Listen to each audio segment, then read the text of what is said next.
and I'm the owner of Gather Brewing Company, and we are the Royal Brewing Stock.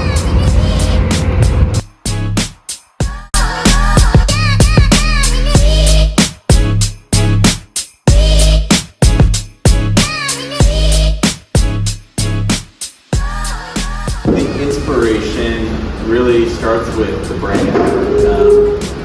My wife and I used to hang out at breweries and beer gardens, and we would hang out for hours. We would have lunch, and then all of a sudden dinner time, so we get dinner, and it was always with friends, and that's where we made real connections with people, and we realized that life is not meant to be lived alone, which is hard when you were in the military at the time. So you're moving around, you don't have a lot of friends around you, so we made our deepest connections with other friends at those kinds of establishments, and so we wanted to foster that and open a place that, from the brand to the setup of the tables and lack of TVs and everything, was around connection, people talking, connecting, coupled with my background as a chef, and then getting into beer, which is just an extension of culinary to me.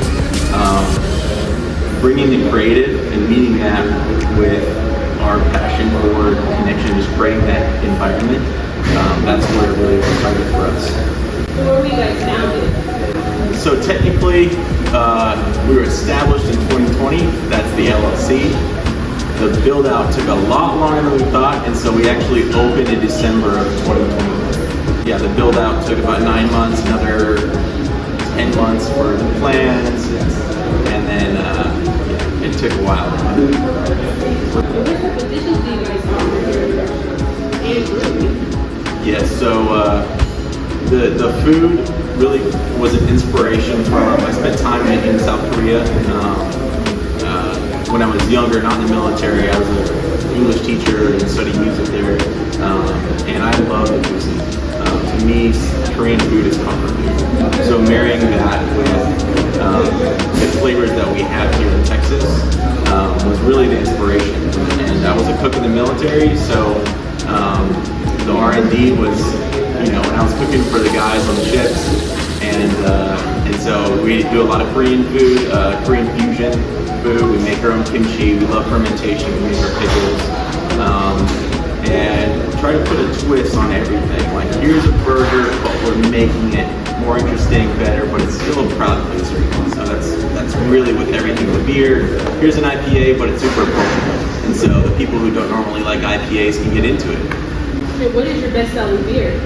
Best-selling beer would be our Universal City Lager. That's why it's not on the list right now. It's still in the tanks. We're trying to keep up with that one, but for sure it's our lager.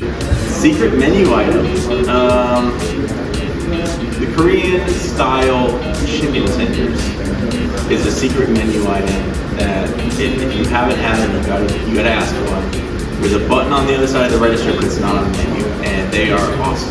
It's a sticky Korean sauce, like a gochujang, ginger glaze, and then serve it with ranch, and it just kills it. What time you guys said you were open again? And we are open for 11 lunch.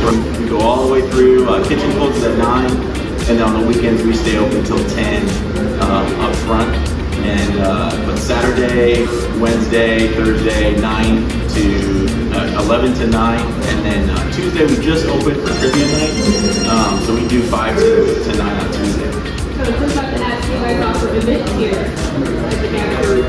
Yes. So we have a lot of large parties. We have an event of 100 people coming out, and a lot of them are military.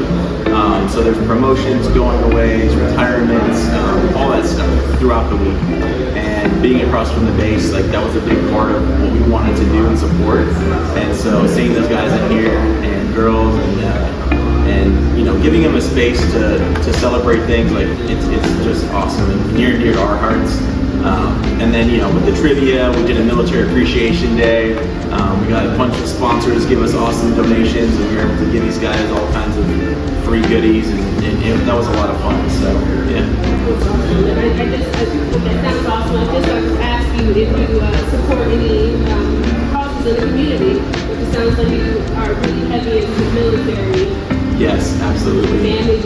Yep. We got our military discount, and then on Fridays we actually turn our we have a beer light, and that was an inspiration. So from the Air Force, each squadron, each flying squadron has a beer light, and they'll turn it on when everybody's good to go, and it's time to have a beer. And I dropped in. We have a tap handle over at base at the 435th, and I dropped in and saw those guys, and they were all hanging out after a day's work and talking, and it was a lot of the vibe that you get here. I loved it. So we were like, we gotta have a beer light. So every Friday at 2 we turn that on till close, and $5 beers for military. And we also do market days now. So the first Saturday of every month we have vendors come out. We just did our first one. It was awesome. A lot of good feedback from vendors and people enjoying it. So yeah. Oh, wow. We have a lot of military passengers on the bus that retired military, so I'm so happy to have you guys. Awesome. And what inspired you to join the Royale Foodies Tour? I think it was you walking in here and sharing your passion, what you want to do as far as helping restaurants and connecting local,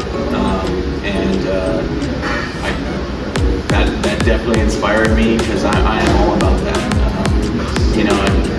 Nothing against chain restaurants, but mom and pops, no one's there to save you.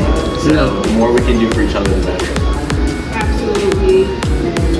For the personal question, what are your hobbies outside of the restaurant? Outside of restaurant, not that I've been able to do them in a bit, but I play the cello.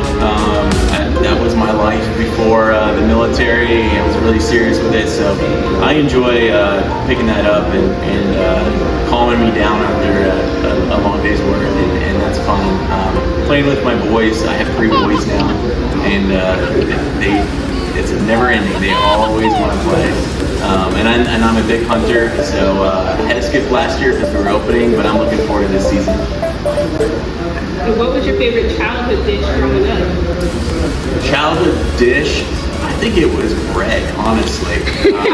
My sister would make fresh bread like every couple of days, and it was just fresh.